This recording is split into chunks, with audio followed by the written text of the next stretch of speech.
minute before 11 a.m., and you're listening to 88.5 FM. Coming up next on Fred Fisk Saturday, conservative author James Bovard discusses his book, Lost Rights, in which he argues that we are rapidly losing all our rights and liberties to a welfare state.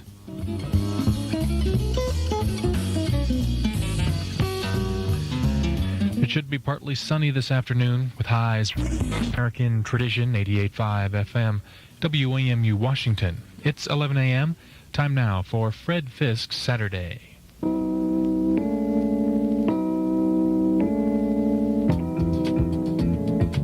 right, ladies and gentlemen, for the technical difficulty that we had, and so I'll start my remarks over again. This is Fred Fisk. Last night, millions of Americans stood in line at post offices to get their income tax returns in the mail before the midnight deadline.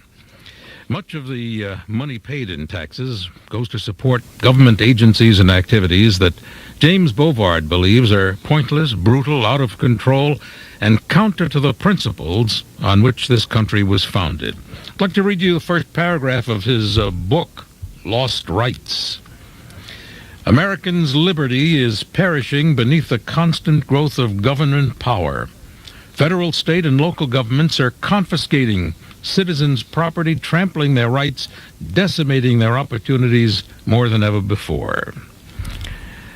James Bovard is a journalist and a policy analyst who has written for the New York Times, the Wall Street Journal, Newsweek, the Washington Post, New Republic, and many other publications. And the book that I'm referring to is titled Lost Rights, The Destruction of American Liberty. It's published by St. Martin's Press. And welcome to our microphones once again, James Bovard. Thanks for having me back, Fred. Yeah. It's always a pleasure. You despise the income tax. You devote considerable space in your book about the income tax. How do you propose to raise money to support this government without the income tax? Well, I just want to say that the difficult thing about the intro, a very nice intro you did, it makes it very difficult for me to pass myself off as a moderate now. Well, the problem with the income tax is several different things. First of all, it's very intrusive. The government has to know almost everything about how you spend every nickel during the whole year, especially if you're a self-employed person. The tax burdens are much too heavy. The government relies on a lot of entrapment in cases. There's a lot of IRS double agents. The IRS is even hiring private CPAs as double agents and using them to entrap their private clients.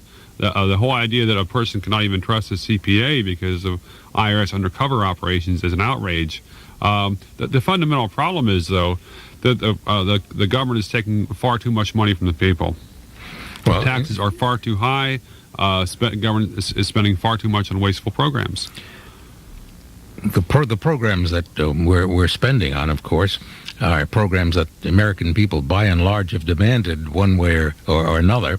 And if we're raising too much money, why do we have the deficit that we do? There are some people who feel that the only way out of our economic difficulties would be to actually increase taxes, to lower our deficits, hopefully to balance the budget and to be then in economic good health.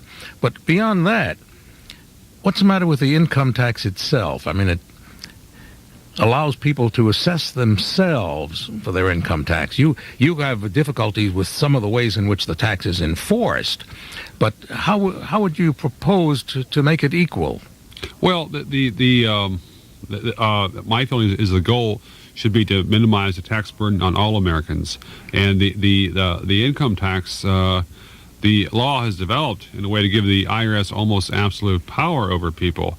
There was a case of a businessman, a builder down in Houston, a guy by the name of Melvin Powers. He only had an 8th grade education, and he was caught in a Houston real estate crash in the late 70s, lost a lot of money, and the IRS came in and said and disallowed all of his business expenses and said he owed them over $7 million.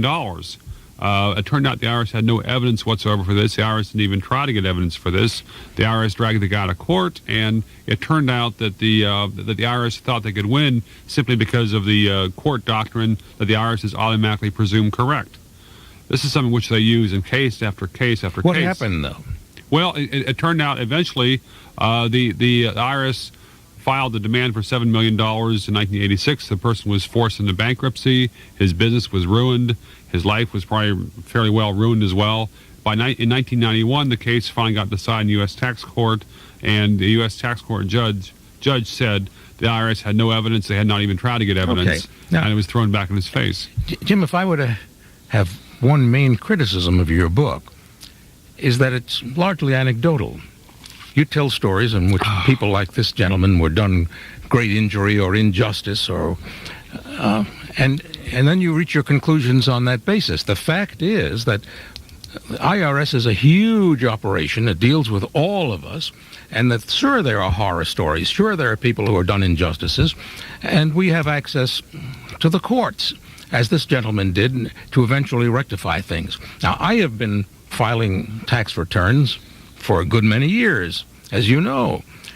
I've been audited 4 times during that time, and I've thought I was treated very, very fairly. You know, I have no brief with it. There's no program, government or otherwise, that large that can be free of some of the horror stories that you cite. Well, I'd like to respond to the thought that the book is only anecdotes, because it's not only anecdotes. It's got a lot of a lot of court decisions. What I've tried to focus in, I've got both the general, for instance, on asset forfeiture, I've got cases of the government seizing people's property wrongfully, and I've also got information from other studies that show that over 200,000 people have had their property seized since 1985 under these asset forfeiture laws. On the IRS, there are these anecdotes, but there's also, from the General Accounting Office, a report that said that the IRS is imposing tens of thousands of wrongful levies every year, and that the IRS does almost no verification before it seizes someone's paycheck or bank account. Well, obviously, there are abuses, and we should be constantly vigilant to change them, to supervise the way the government operates in all of its departments. You say tens of thousands of abuses, but we're finding there are scores. Yeah, but there are scores of millions of returns filed, and they're studied by human beings who make mistakes. Some of them may be mean, some of them may be vengeful. But how else do we run the system? Well, as far as the tens of thousands, that's only as far as wrongful levies, seizures of paychecks or bank accounts. There are a great number of other abuses the IRS Of course, they're does. not all unjustified, right? Not all of them, certainly, but wait, the tens of thousands of unjustified. The IRS has increased the number of seizures it does each year of paychecks and bank accounts fourfold since 1980. There's over 3 million bank accounts and paychecks seized every year now by the IRS, and this is a power which is often under little or no control. Well, I suspect that most Americans who are honest in filing their income tax returns, and who know that there are some among us who are not, welcome the government's vigilance. They want everybody to pay his fair share. Don't you think that should be the case? There was how else do you enforce it? There was a Gallup poll that came out last week that said that 2/3 of Americans believe the IRS misuses its power and abuses its power and abuses private citizens. This is not an anecdote. This is a perception that's held by the most Americans, and to say there's only a few anecdotes is like, it would have been easier to do a book 3 or 4 times as long because there were so many case studies. And the interesting thing is to look at what the IRS says in some of its court briefs, what the Justice Department says on court briefs for the IRS. There was a case involving a couple from Maryland that had moved in 1988 and had sent their change of address to the IRS. IRS sent them a tax deficiency notice, sent it to the wrong address. The Postal Service sent it back to the IRS and told them it could not be sent to them.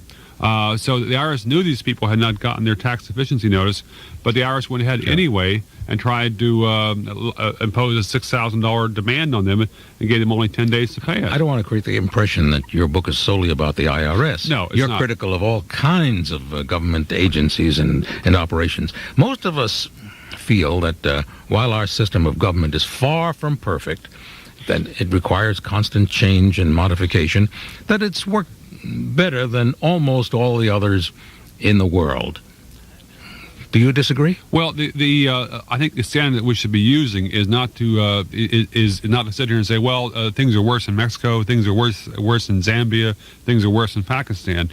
The thing we should be looking at is the ideals of the founding fathers and the type of moral principles that they established for government back in the late 1700s. I mean, and if one looks at what they said and the type of things that they fought for against the British, and to look what we tolerate now, it's amazing. It's amazing how we've lost a consciousness of our liberties, and that most people are willing to say, well, it's necessary to have a big government to do all these services for us, so let's just let's shrug our shoulders when the IRS or the DEA or some other federal agency tramples somebody's property rights and destroys their lives. When they do that sort of thing, we have mechanisms in our law to do justice to the people who were abused. No, wrong. Because the law has developed in ways to give a greater and greater presumption to the federal agencies. We have more and more federal agencies. The courts are doing a worse and worse job of controlling those agencies. Because of that, the average federal bureaucrat in an enforcement agency has a lot more arbitrary power over the average citizen. We see this from wetlands. We see this in zoning cases. We see it in historic preservation. You have all these what Mark Twain called insect authority bureaucrats. Would you say that to describe you as a libertarian would be fair? Conservative libertarian, I'm not happy with labels, because there are some things which I'm probably fairly liberal on, some things I'm conservative on, some things I'm probably wrong on. So. You think that government should stay out of our lives. You, for example, are opposed to government regulations regarding the tobacco. You're opposed to government laws and regulations of rifles and handguns. No. Wait. No, the thing I've said, the thing I've written is that there some type of controls. I mean, if someone is a convicted felon, then I don't want that person getting a gun. If someone is 10 years old, it's fine to keep guns out of their hands. What's happened is that what a lot of the gun control laws that have come down the pike is that Congress states a nice vague goal, and then they give this expansive power to the federal agencies or the local police, and that power is grossly abused. As has happened, one example, in 1967, Mayor Lindsay in New York pushed through a law in the city council in New York City to require people to register their rifles. Almost all rifles had to be registered. At that time, the city council promised people in New York they would never confiscate those rifles, never use the registration list to confiscate them. In 1991, David Dinkins pushed through a law that is resulting in the confiscation of thousands of weapons. There are tens of thousands of veterans of World War II and Korea that have been turned into criminals because they have not rushed to the city police to surrender their old rifles from the war. Let's take a look at the District of Columbia. Hardly a day goes by that you don't pick up your morning newspaper and read about shootings. The populace of the district itself and the country generally is just appalled, outraged. They're demanding that government do something to stop this. Are you opposed? I'm in favor of harsher penalties for violent criminals. The district government has shown gross irresponsibility in its penal system, in its court system. There was that Washington Post series, I guess, several months ago that showed that only about 25% of murders resulted in a court conviction for first-degree murder, or maybe even for any court conviction on murder. Those are an outrage. I think we have to look at the cause of some of the violence. If we go back to the 1920s, there was a huge increase. Don't we have to stop the violence first and then investigate? First we have to, if we don't look at the cause, we don't understand where it's coming from. During the 1920s and the early 30s, there was a huge surge in violence in the cities of America. The major reason was Prohibition. Once Prohibition was nullified, the murder rates fell sharply in this country. We've got the same thing with the drug war right now. I'm not in favor of use of drugs. I think most of the drugs that are on the list of controlled substances are harmful, but having those, trying to outlaw those drugs has engendered fierce conflict in almost every American city. And that's the way to end the street wars, because if people didn't have if there wasn't a profit motive to be able to sell crack or other drugs, people would find something else to do instead of standing out in the street corner and shooting at each other. Incidentally, that's one of your arguments that I think has considerable merit. I think we could probably better. There's one that's right. Okay. But there are many others that I have difficulty with. Sure. Especially your attitude toward tobacco and cigarette sale. This whole country's attitude toward the use of tobacco and cigarettes is changing rapidly, and I think it's fair to assume that in the not-too-distant future, even more harsh government regulations will be issued. Well, I mean, the thing that surprises me on tobacco is that it's become such a moral fervor. People should be informed of the health risks, and but if people want to make an informed decision on their own to risk their own health, that's their business. And the thing about tobacco... How about children, number one, who feel that they're never going to be suffer from it, that they're invincible, indestructible. How about the damage done to people who don't smoke because other people around them smoke? I think most of that damage is a fraud by the EPA. I think there's been an effort by a number of federal agencies to greatly exaggerate the harm of secondhand smoke. Secondhand smoke is not good for you. If someone has young children, the people should not be smoking around the young kids. I mean, just as a question of responsible parents and basic decency around children, that you shouldn't be blowing smoke. In other words, in the babies' faces. You're a person who's very big on rights, and you support the rights of the smokers. You say that if parents are concerned about their children, then they should remove the children from the scene, right? No, the thing I'm saying is that there has been a hysteria created by EPA primarily and by a number of other groups, and smoking can be harmful. If a person smokes more than a few cigarettes a day, it's probably going to be quite harmful at some point. But I think there's been a lot of exaggeration of the health effects. I mean, cigarette smoking is harmful. A lot of people die from lung cancer and heart disease as a result of smoking, and that's tragic. But a lot of the numbers are slanted as far as the number of fatalities. I believe the government's saying now 400,000 fatalities per year from smoking. But a lot of those people that die from smoking, supposedly, are in their late 60s or early 70s. And to say that someone lives 70 years and then dies because he smoked... Well, my father died at 52, and it was his doctor told me then that it was cigarette smoking.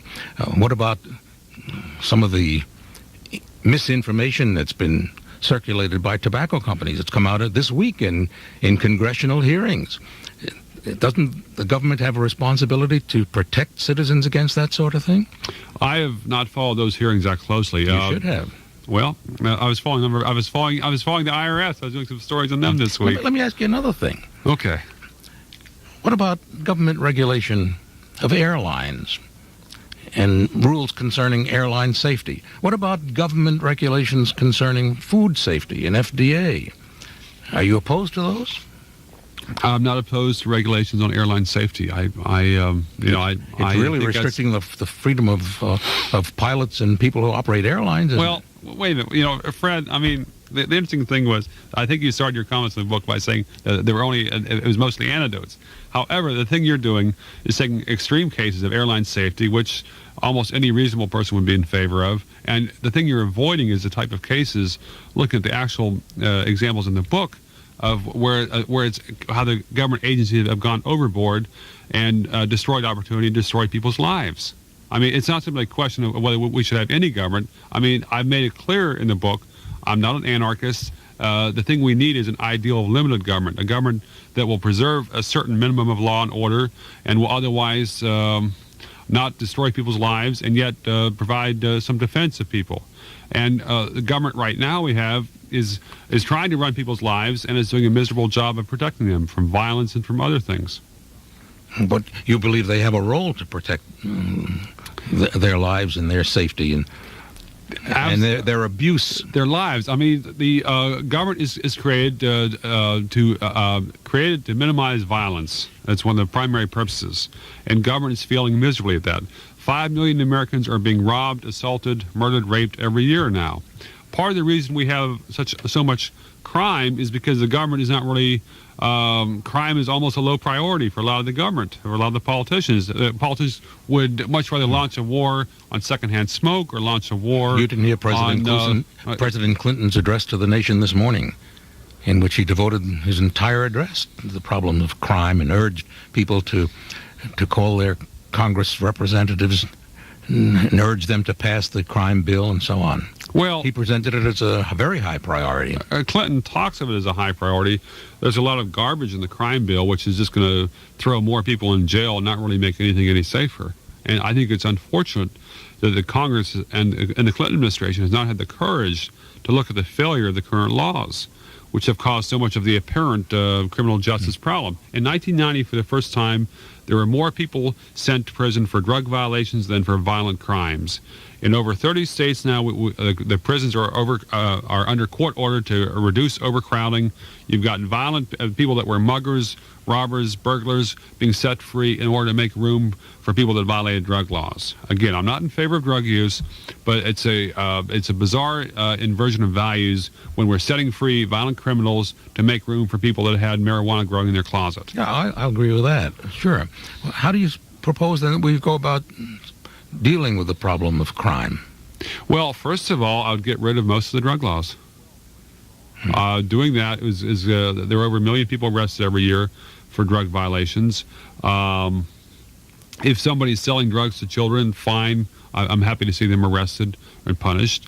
But I think we need to recognize that once a person reaches 18, that the person should have sovereignty over their own decisions and responsibility for their own for the damage to their own health that they do by choosing cigarettes or marijuana or alcohol. I mean, that's doing that would be a huge first step. There are so many government regulations that are needless, vague, and throw wrenches into people's lives. Well, I'm shortly going to invite our listeners to join the discussion, so I'd like to briefly cover some of the other areas that you write about in Lost Rights. You are very much opposed to welfare operations, regulations. You're opposed to such things as affirmative action, some of the civil rights laws, and so on. Well, wait. A civil rights law, I'm clear. I make it clear that the government should not treat people differently. Government should not have racial classifications, and government should have a level playing field as far as there should not be racial discrimination. I say in the book what the southern states were doing even a few decades ago was outrageous, and that the whole idea of a state-imposed racial discrimination is an outrage. I think we still have some of that.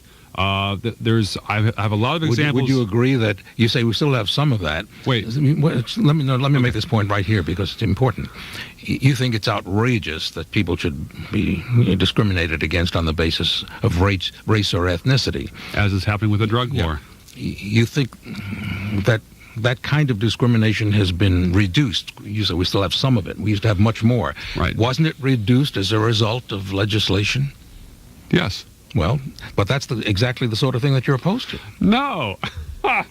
It's the basic point. Look, the thing you had is that you had politicians in the southern states, in some northern areas as well, and some congressmen that passed bad laws regarding race and established bad policies. What you had with other politicians from the 1930s on, you had other politicians strike down those laws. I mean, if a politician puts in a bad law and then some other politician comes along and gets that repealed, it doesn't make sense to say that you repeal the lawmaking. We have bureaus, we have government organizations like the Equal Opportunity Employment Commission that enforces those laws, that is enforcing laws that the people of this nation think are just. People don't know what the EEOC is enforcing, the Equal Employment Opportunity Commission. People don't know what they're doing. There was a case in there, the Carolina Freight case. There was a case of a trucking company down in Florida. It had a policy of not hiring felons. It turns out Hispanics have a higher rate of felony convictions than do whites. The EEOC went in and said that this company had violated the civil rights law because of its policy of not hiring felons, convicted felons. I mean, this is not my idea of a civil rights violation. It's bizarre that the government has created such an expansive definition of violations. There was a case in Chicago of a guy that owned a small lamp company. The EEOC came in there and told him that he was guilty because he did not have 8.45 blacks on his payroll. I mean, it's important not to measure the laws by their goals and their intentions and by the wonderful prefaces that Congress creates. What I'll try to do in Lost Rights in this book is to look at the day-to-day operation of federal agencies so people can understand that what the politicians are saying is very different than what the agencies are doing. That's where much of the violations of liberty is occurring in this country right now. I have an idea that most Americans think that the activities of the Food and Drug Administration are of enormous importance. Some of them are, and some of them are very harmful. I mean, having certain food safety standards, something that's not a problem. It's something that's not going to cause me to lose sleep. What the FDA is doing with for instance, with people that make new medical devices, since 1989, they've basically shut down that industry. They've cut down the number of new medical devices they've approved by 75%. This is an industry in which the U.S. Is leading the world, but the U.S. industry is being shut out of the largest market in the world by the U.S. government. And it's obvious that that there's a political fix in as far as what the FDA is so afraid of being criticized that it's preventing people from creating new life-saving devices, and they're postponing the approval of new life-saving drugs. Hasn't it been demonstrated that many devices which have come on the market have been useless, that some of the claims have been misleading? Some of them are, sure. Well, shouldn't people be protected from that? Well, you know, it's important to keep in mind the government can promise to protect, but what the FDA sees as the FDA's concept of protection appears to be simply to refuse to approve new products, just from the a fear that that they might be misused. I mean, they're arguing medical technology. Isn't that what they're supposed to do? Aren't they supposed to refuse to permit new products out of fear that they might be misused or that misapplied or that they're misrepresented? Well, it's fine to have standards for honesty and for to prevent false advertising and false claims for new products. I don't have a trouble with that. What the problem is that the FDA is very vague in the standards of what it will approve, and the FDA has a bias against new technology, basically. And you know, some new technology is going to cause harm, but there's a lot of lives that could be saved by some of the medical devices, which the FDA has refused to approve. Don't you think they should be very, very careful before risking harm to unfortunate people? There are people dying every day because this new technology has not been approved. I mean, it's fine for the FDA bureaucrats to sit in their offices and say, well, there's a 1 chance in 1,000 that this might hurt somebody. Well, maybe there is, but maybe there's a 500 chance in 1,000 I don't think that they refuse to allow something if the odds are overwhelmingly in its favor. I don't think that's true. Well, I think they have a little difficulty proving that. Well, there's been a lot of good coverage by the media. I believe there was a piece in the Wall Street Journal a few days ago on how the FDA has stonewalled on approving a very simple device that helps women check for breast cancer, even though it's been approved throughout Europe and throughout Asia. Yeah, I have no doubt that the FDA, like every other government agency, has made mistakes and will continue to make mistakes, and it's our responsibility and the government's responsibility to try to reduce the number of mistakes, and people like you who call attention to them are doing good work. But you criticized the existence of these agencies. I have not said that all these agencies should be abolished. Nowhere does it Most say... of them, right? No, there is nothing in here that says the FDA should be abolished. You know, there was an interesting quote. It's interesting, the FDA loves to have it interprets the laws and policies to maximize its arbitrary power over the food and drug industry, which is why that they're incredibly timid about being able to criticize. One example, there was the studies that came out a few years ago that said that taking 1 aspirin a day can greatly decrease a person's risk of heart attack. Well, there were aspirin companies that, of course, wanted to mention this to people because it could save lives. The FDA said that could not be mentioned by the aspirin companies because the FDA had not approved it. and it takes 5 years and millions of dollars to get FDA approval for anything, even the obvious. One other item, there are many in your book that I'd like to call attention to, but I want to get to our listener calls. You have a sizable section in your book on public education, and you make the argument that parents should be allowed to educate their children in their homes, Sure, rather than to send them to public schools.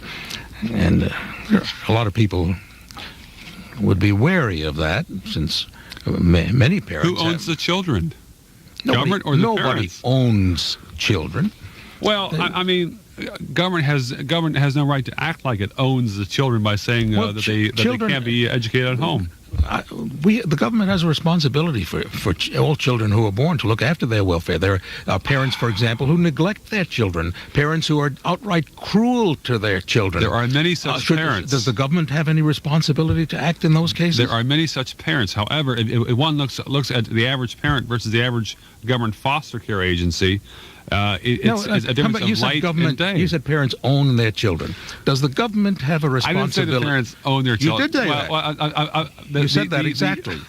The point I was trying to make, maybe I made it poorly, but was that the government does not own the children, and therefore government does not have a right to dictate that the children must be rounded up like cattle. Does it have a responsibility? 12 years. Does it have a responsibility to see that the children have an opportunity to succeed in our society? Does it have Does the government have a responsibility to ensure that parents will not abuse their children, that they'll provide for their health and their shelter and so on? It probably has some obligation there, but however, it's the homeschooling stuff. The interesting thing is, almost every study has shown that parents that teach the kids at home, the children score far higher on the achievement test. I mean, and it's not a question of college graduates teaching their kids at home, even high school graduates teaching their kids at home. But parents who are permitted to teach their children at home now have to meet certain standards. That varies a lot and from area to you're area, opposed to state. You're critical of those standards and the requirement that they meet those standards, aren't you? Well, I don't think I said anything in there about the standards. Yeah, okay, there was one standard which I focused on. What they did for a long time in Michigan was say that the only parent who was allowed to teach their children at home was a parent who's graduated from a state teachers college. And very few parents have, of course. And by having that type of absurd requirement, that basically shut down the possibility for homeschooling. A few months ago, there was a parent who was arrested in Michigan because she was schooling her children at home, and the school board didn't approve. Keep in mind, a lot of the fights over homeschooling comes because the local school boards get the subsidy from the state and federal government based on how many pupils are there. So the school boards have an incentive to almost drag in the children just so that they can maximize their own money to play with. Yeah. Well, Jim, I'm sorely tempted to hog you for myself for the rest of the hour. But nice target practice, eh? A lot of listeners are already on the lines, and we want to go to listeners' questions. This is Fred Fisk. My guest is an old friend, James Bovard. His newest book, Lost Rights, The Destruction of American Liberty. It's published by St. Martin's Press. If you have questions or comments, the number is 885-8850. Area code 202-885-8850. Turn your radio down when you call. This is listener-supported WAMU 88.5 FM. Our fiscal year ends this month, so we're counting on you to fulfill your pledge now if you haven't already. Your support is vital to the continued broadcast of your favorite programs.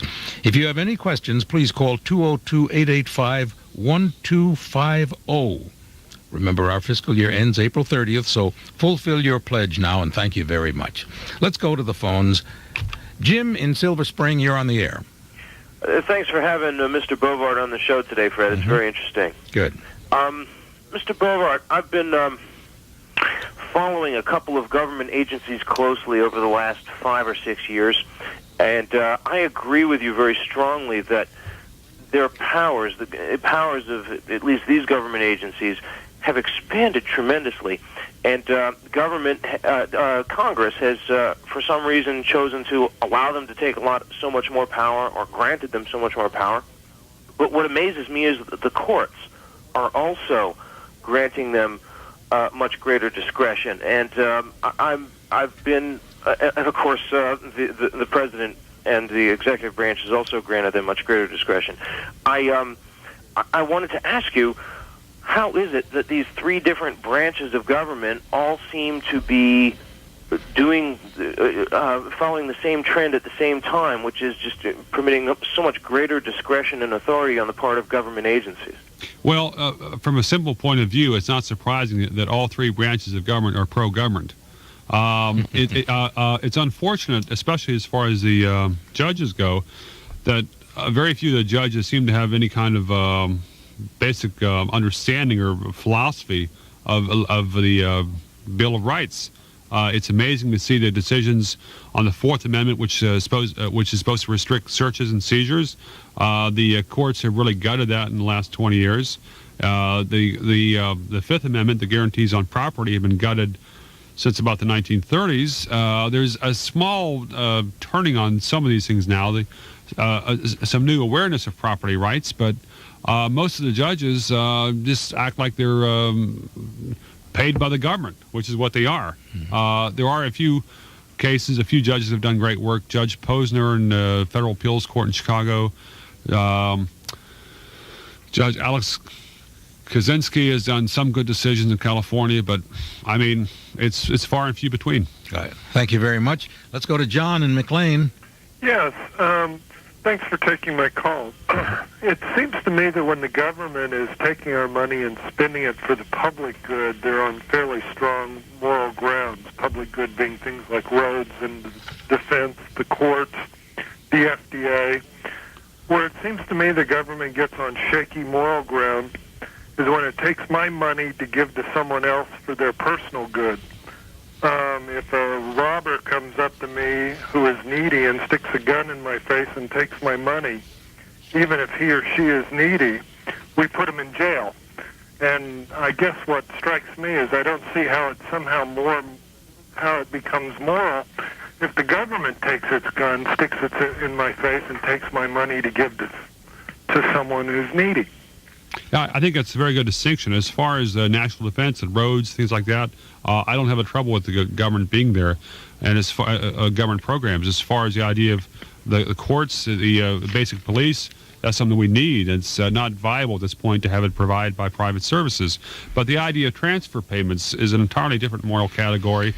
I believe last year the federal government spent $892 billion on payments to individuals. I'm not sure if all of that was entitlement programs or some of that may be salaries as well, but it's amazing to see how much of a burden that is placing on people, people that are working for a living. I mean, it's like the government has divided people into two classes these days, those that work for a living and those that vote for a living.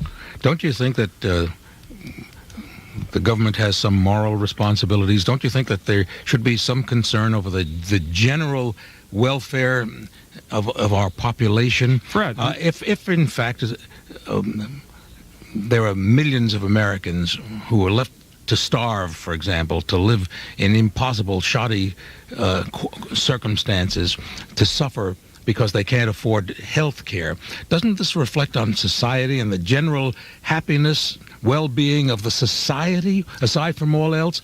Doesn't it reflect on our economic well-being?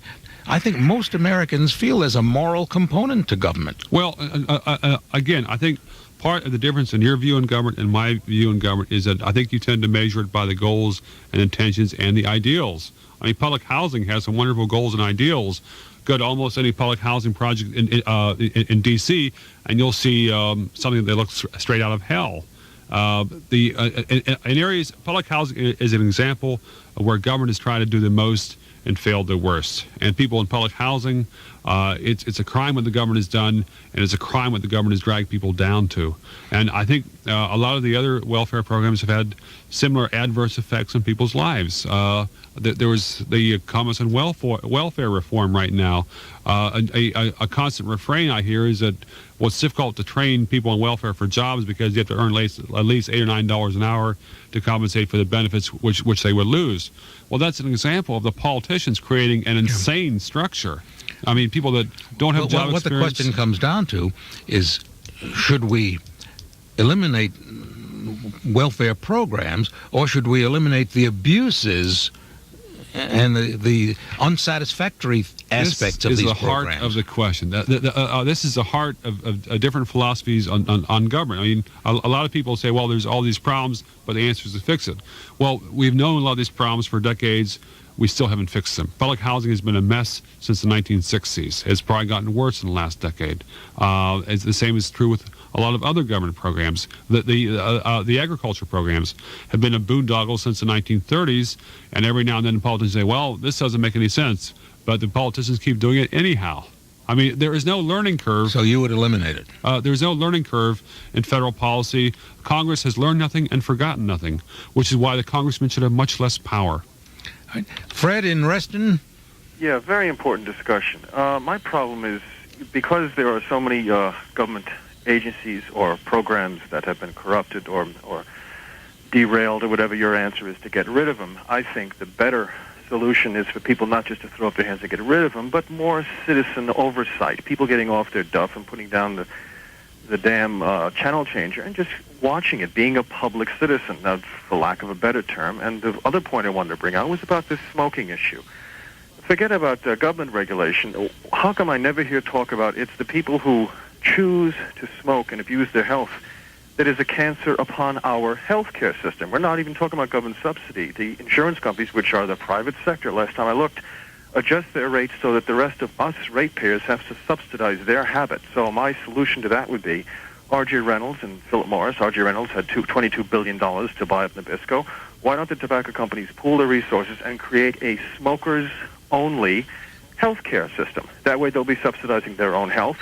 And I know that's a modest proposal, but I think that's the answer. If every man is an island, it should stand up for their own. Stand up for their own health care and stop burdening the rest of us with this cancer on our health care system. As far as that, my understanding is that smokers already pay surcharges for their health insurance because of their smoking. And if I'm not mistaken, I've seen some analyses that the people, the heavy smokers, actually save money for Medicare because a lot of them die before they reach age 65, and they've paid the Medicare taxes their whole lives and never get benefits. Oh, what a terrible argument. Well, no. Wait, no. But if someone is saying that the smokers are putting a heavy burden on Medicare, I mean, I don't think that's true. Let's view smoking from another perspective. Here we have... This is not the big issue, smoking, but go ahead. But it's in a very important one right now. We have half a dozen huge corporations who have known, according to material revealed this week in congressional hearings, of abuses of chemical components in cigarette tobacco, who've chosen to obfuscate, to keep it secret, causing health damage to millions of Americans. What about huge corporations who spent billions of dollars over the years persuading people to enter a practice which could only do them harm? Look, does the government have some responsibility to restrict that? If some private corporation held a gun to some kid's head and forced them to smoke, government would have a responsibility. But how about in free society, people have to have the individual responsibility to ruin their own lives, basically. Yeah, even children. Which is what happens. Even children? No. As far as children, it's fine to have policies that says that kids at a certain age can't buy cigarettes. I don't have a trouble with that. But the whole idea that smoking is such a terrible private practice that we have to give government vastly more control over everybody's private behavior is nonsense. This is Fred Fisk. My guest on Fred Fisk Saturday is James Bovard. His new book titled Lost Rights. 885-8850 with questions or comments. And we'll hear from John in Wheaton. Hello, Mr. Bovard. Have you investigated the loss of individual rights in regard to the unemployment system? I haven't looked at that, no. Well, first, a person is employed. Let us say it's a good-paying job, $10 to $15 an hour. Let's say this person works for about 5 years. Then the economy goes bad as it has gone, and this person becomes unemployed. So who pays for his unemployment benefits? Partly it's him. Partly it's his previous employer. Money has been set aside from taxation. So far, so good. Next, this unemployed person becomes, bored with this unemployed life and finds a part-time job where he can learn a new skill. the new employer who hires him, in 3 months, this new employer becomes eligible to subsidize his unemployment. And so this new employer is punished for teaching someone a new job. The other employers become jealous of this person receiving part unemployment and part employment work because some of them might be working only part-time. They never had a good job before, and he's actually earning more money doing the same work as them. All right, we're having a little difficulty following you. Well, perhaps the point is the irrationality of the unemployment compensation system, which I agree with. My impression is that taxes are paid by the employers and not split by the worker and the employer. Maybe I'm mistaken on that. But the whole idea, I think we'd be a lot better off if we had some kind of system instead of the person's. Instead of forcing the employer to put money into a unemployment tax, an unemployment fund, which simply increases the tax on the employers and decreases the amount of hiring probably by 500,000 or more people per year, a total. I think we'd be a lot better off if we had some type of mandatory savings program that said for the first 6 months or first year or whatever, a person had to put 2% of their pay into some kind of fund that they would have. And if the person became unemployed, then they could spend that fund, so that people would own the rights to their own unemployment compensation fund. And if the person retired and never used it, then the person could get that money completely. The same thing we should be doing with Social Security. All right. Here's our first woman, Lynn in Potomac. Good morning. Hi. Fred, I want to say that I agree with your guest that our freedoms are being eroded by an overzealous government. I feel that when you said that we've done so well all these years, that our country is so great, I was pretty amazed when I heard on NPR the other day how recently it has been since we've been taxing the people so strongly. I think that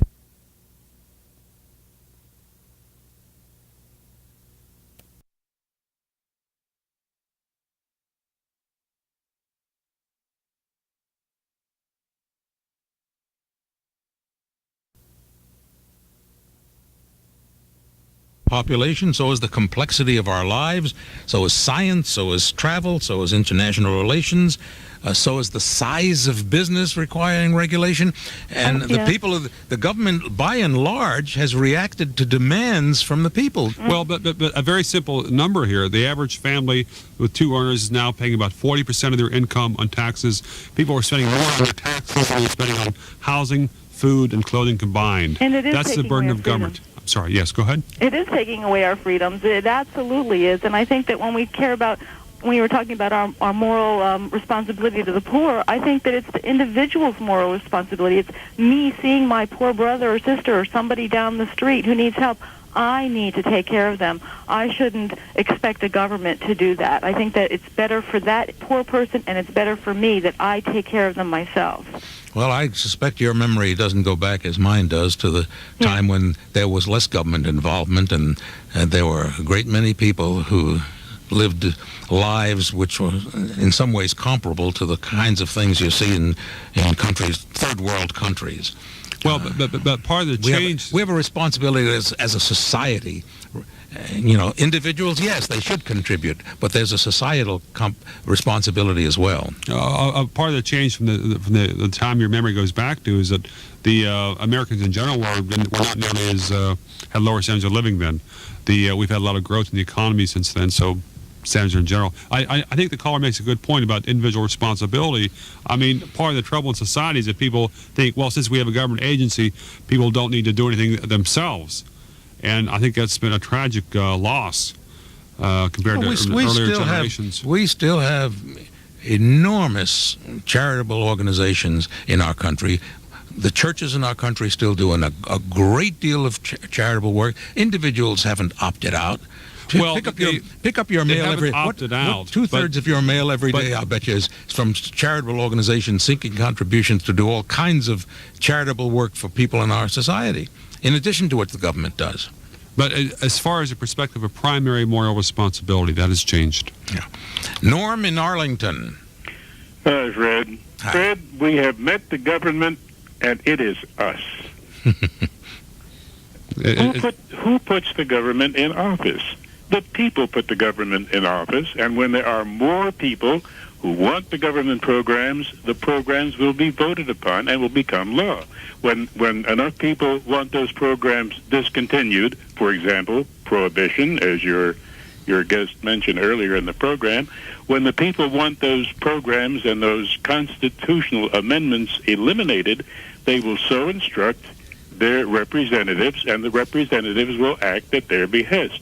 Now, as far as the agencies that are set up by these programs are concerned, they deserve closer scrutiny. But as far as government doing things, government doing this, it's not the government. We are the government. No, that is fundamentally wrong, and the reason is partly because of the proliferation of transfer programs we have right now. The situation we have in this country right now is situation we have in this country right now. Government is voting. Government is an engine to take money from one person's pocket and put it in another. If one looks at an election right now, if you start out by assuming that you've got to block of the government employees, the welfare recipients, and the Social Security recipients being in favor of big government and higher taxes, that's one hell of a way to bias the democratic system. You have a huge bias because you get so many people getting government benefits. They are not disinterested spectators. They have a vested interest to try and grab as much of other people's paychecks as they can, which is why government has become so big and so corrupt and so immoral. Who put the government in there in the first place? The people voted for those blocks of welfare recipients, government employees, Social Security recipients. If someone looks at the breakdown and a lot of the congressional districts, if one looks at the difference between the winner and the loser, it's almost always less than it is the block of the people that are living off the government. And that's the basis of the Constitution. It is not the basis. I mean, if one looks back at what the Founding Fathers said, they made it clear that the people should not expect to live off the government. As soon as that happens, you're going to have a corrupt government and a corrupt society. Where did they say that? I don't disagree with you, but where do they say that? Look at the, it's in lots of places, lots of comments. I haven't got a history book here. You brought it up. I haven't got a history book here, Ace. Okay. Thank you very much. Norm, thank you for your call. Terry. Yes, in regard to that last point, so far I've agreed with just about everything Jim said, and that last point is critical about democracy.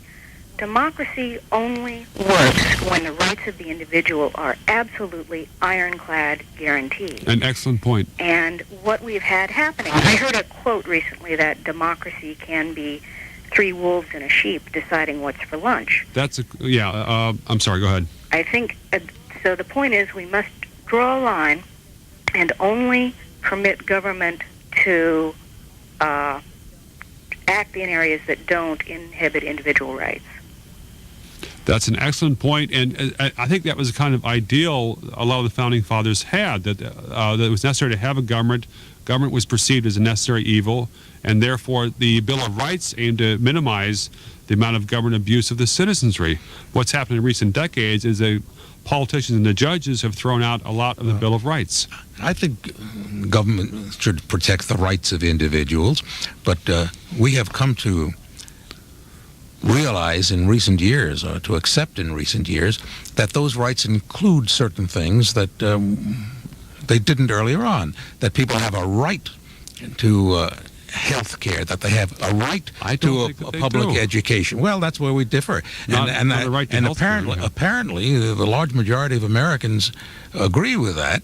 We've had some very conservative administrations in recent years who didn't dare to fool with some of the things that you've been criticizing, because the support for them is so great. I mean, President Reagan in 1981 proposed a reform to Social Security and to cut back some of the benefits of people that really hadn't earned them. I think it was defeated in the Senate 95-0 in 1981. Well, that's the point I'm making, because the people of this country support them. It's not a question of the people, it's a question of the AARP, which is probably the strongest lobby in D.C. That's nonsense. The people... They are an 800-pound gorilla on Congress. The American Association of Retired Persons... So are the insurance companies, an 800-pound gorilla. Nobody's as strong as AARP. Well, okay. There are a lot of... That doesn't assume that all their members support everything that they stand for. They don't need to. The evidence is that the the Congress of the United States voted the way they did because their constituents demanded it. And you can construe it in other ways, but the not bottom line is the vote. Constituents, but not a majority of constituents on each issue. That's the problem. Let's go to Greg from Dulles Airport. Yes, hi. Talk a little bit about the selective denial of rights, particularly the pro-life protesters. The fact is, this apparently is the only group in America for whom First Amendment rights are now being denied by use of RICO and the long arm of the federal government. Well, I think it'd be an exaggeration to say that they're the only group is the First Amendment rights are being denied. I think there's a number of other groups that have been targeted and hammered by federal agencies. But I think it was a very unfortunate court decision that made the anti-abortion protesters liable to the RICO. However, I think there have been a lot of abuses at some of those demonstrations, and it doesn't. It doesn't look good for either side when there are those abuses. The type of blockades that have occurred. That's something. That is something which the government should intervene in order to clear the way, so the people that want to go to those clinics can go. Right. If Mayor Kelly and Jesse Jackson want to block the main street in America that leads to the U.S. Capitol because they want states' rights for the District of Columbia, I would put them in jail too. Okay. Thank you. Thank you, Greg. Nick in Alexandria, thanks for waiting so long. Oh, thank you. I wanted to make one point about the government program issue that you've been discussing. You know, I think what happened was the withholding tax during World War II. That was the first time the government was able to get lots of money without really going to somebody and taking it from them. They got it before the people ever got it. And I think what happened was after World War II was over, as David Brinkley pointed out in a very nice short piece in the Wall Street Journal in January, they never took away the withholding tax. They just kept generating more programs to spend this wonderful river of money. That's an excellent point. Thank you very much, and thank you both for this stimulating discussion. Good. Glad you're enjoying it. Keith in Sterling, Virginia, you're up. Oh, hi. I just have to say that I disagree with virtually everything Mr. Bouvard has said, and I find that people like him, basically conservative people, are basically saying, let's do away with all government agencies and even government to get out of people's lives, that people can run their own lives and they don't need agencies to dictate to them. Sounds accurate.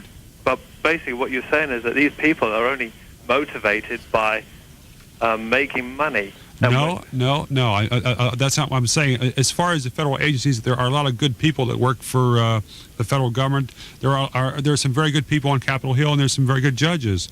However, it's the system itself of government when you create so much vague and arbitrary power, which is abused. Yeah, these obviously mistakes have been made, and because of these mistakes, you're saying scrap the agencies. Now, these people are doing good work day in, day out. Which people? Which agencies? All agencies? All agencies obviously have... All agencies are doing good work?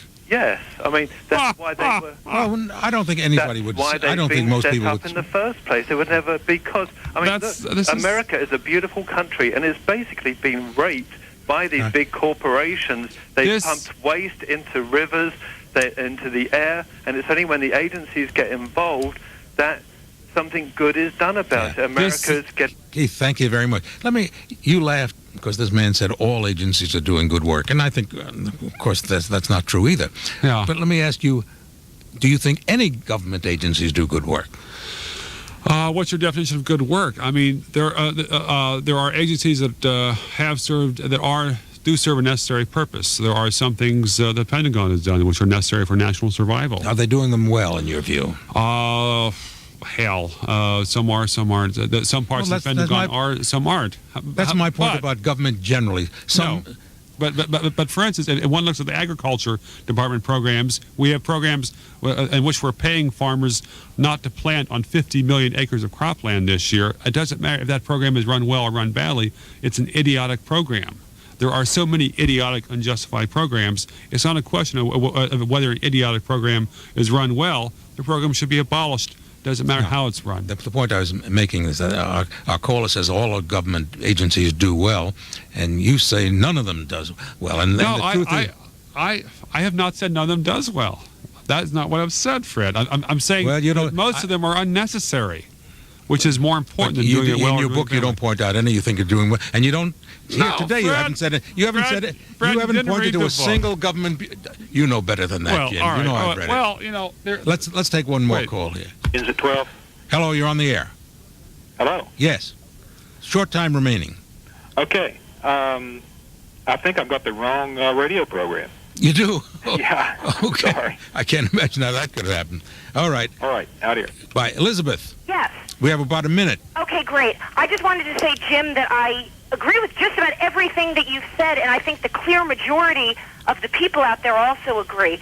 I have worked on Capitol Hill, and I see what's going on, and it is horrible. The way they spend money, the way government grows and takes away people's rights, and people are really fed up with it. I've also seen what welfare does to the people who are on welfare. It absolutely destroys their life. I look at people living off of the system, and it doesn't allow anyone to have a sense of self. And there's a lot of... I would agree with you. I think you've been misquoted a lot, and some people have not understood. Not necessarily all agencies are evil or bad, but most of the time it gets destroyed, the purpose gets lost, and so much red tape and so much bureaucracy and so much wasted taxpayers' money. Well, Elizabeth, thank you very much. You said it well in a short time. Thanks for your time has run out. Thank you very much for your call. Hey, and Jim, thanks for coming. It's been stimulating. Good discussion. Thanks very Always much for the case with you. Thanks, Fred. James Bovard, his book is titled Lost Rights, The Destruction of American Liberty. It's published by St. Martin's Press. This is Fred Fisk. If you'd like a cassette recording of this program or any other, call 885-1030 during business hours. Thanks to Ben Redland for our engineering, to Judith Kabliska, who screened our calls this morning. We'll see you again next Saturday morning. This is Radio in the American Tradition, 88.5 FM, WAMU, Washington.